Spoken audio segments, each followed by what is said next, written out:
This show is a part of the podcast network of the Walled Garden Philosophical Society, an international community of philosophers and seekers dedicated to the pursuit of truth, wisdom, virtue, and the divine, wherever they may be found.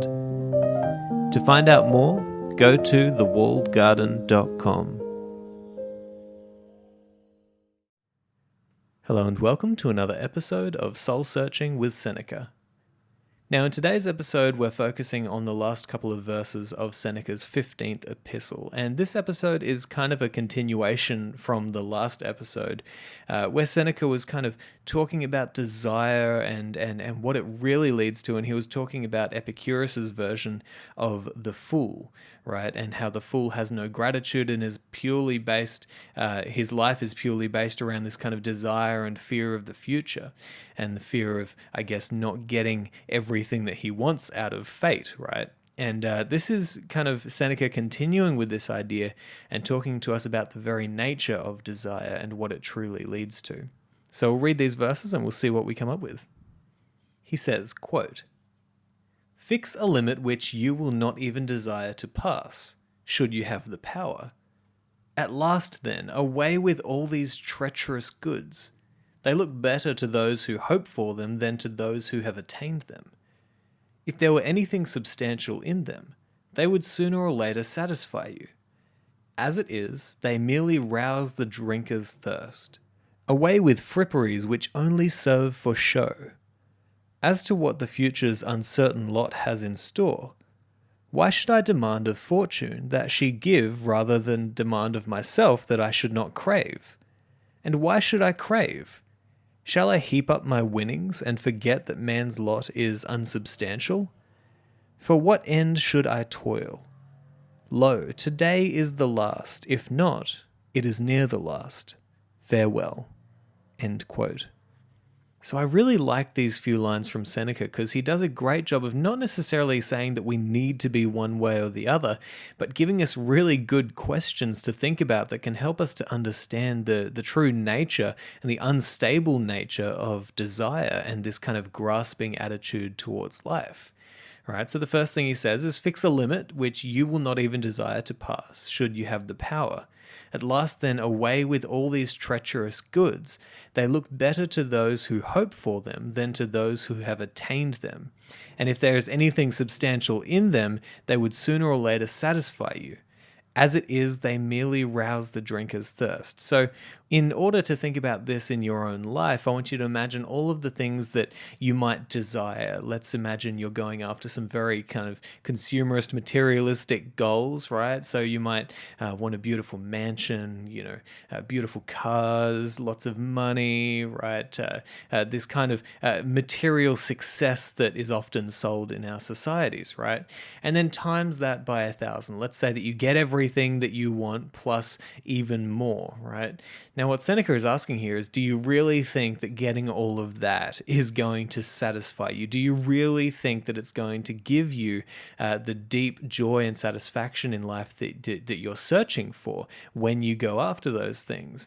And, Seneca was an observer of the mob. He was an observer of society. He stood there and he watched and he saw what happened. And that enabled him to gain truths about how people act and truths about the nature of human reality, right? And one of the truths, which he says here, is that, when we go after these things, they only inflame the desires even more when we do get them. So we're kind of getting ourselves into this never-ending cycle of entrapment where we get the next thing and then we want more, and we get the next thing and we want even more, because what we get doesn't bring the true satisfaction that we desire, right? Truly deep down within our souls. And so when we get that thing, we think, well, I must be able to find that true joy in that next thing that I get. Maybe it's going to be this, maybe it's going to be that, but I'm always wanting more, more, more. And so it's very wise that Seneca says all these things do is they only kind of inflame the thirst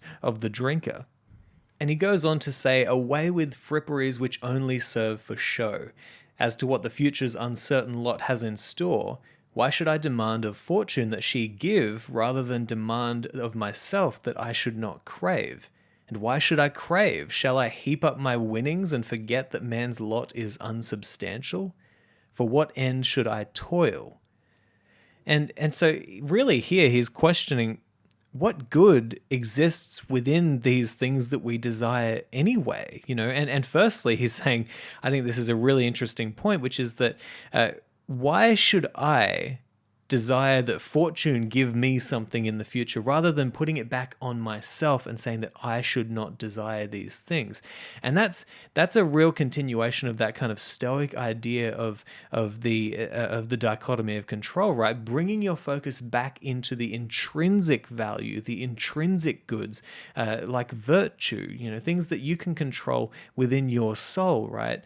That's where we want to be putting our focus in life. That's the things that we want to desire, and so what Seneca is saying here is, I shouldn't be desiring these external things, these material goods. They're all just for show, they're all just fancy things that make me look good in this life.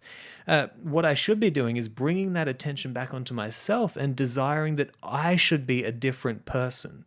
Don't wish for the world to change. Wish that you will change and that you will become better, stronger, wiser, and more virtuous.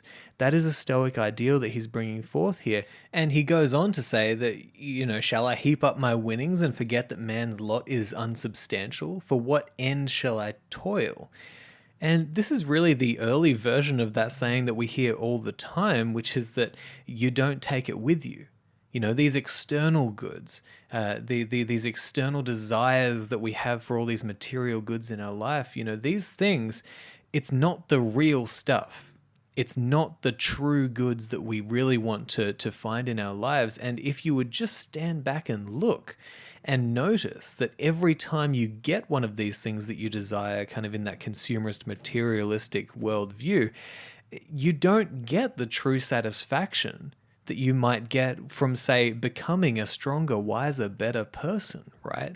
That's the real stuff, right? That's the stuff that we would say you take with you, but ultimately, if you're constantly desiring all of these external goods, you're searching after something that is insubstantial and that will not bring you the joy and the true joy that you are searching for.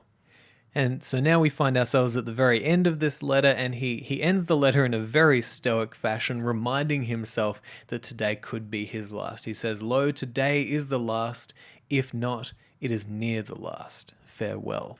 Now, I think that one of the reasons why he may have wrote this, it could have just been that he thought he was going to die soon, obviously. But it also could just be that he's reminding himself of just how trivial so many of these things that we kind of desire in life are.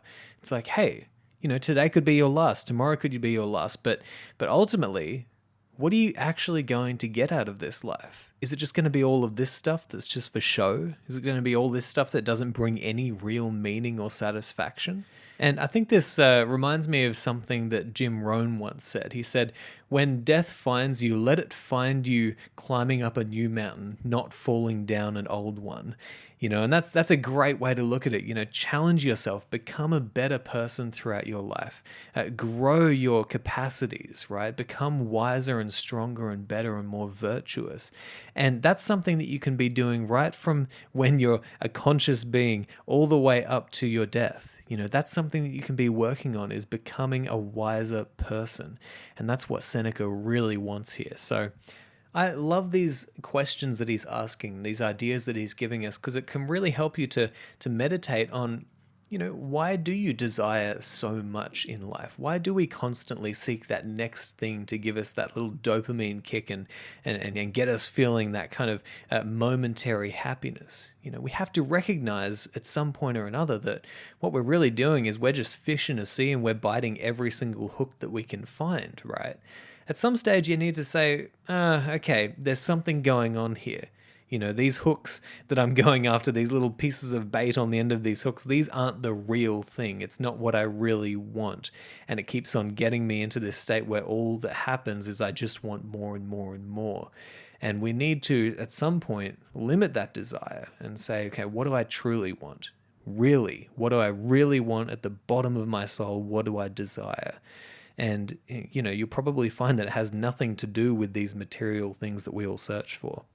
So anyway, I'll leave it there. I'll stop rambling, but I hope you've enjoyed this episode, and I will talk to you next time.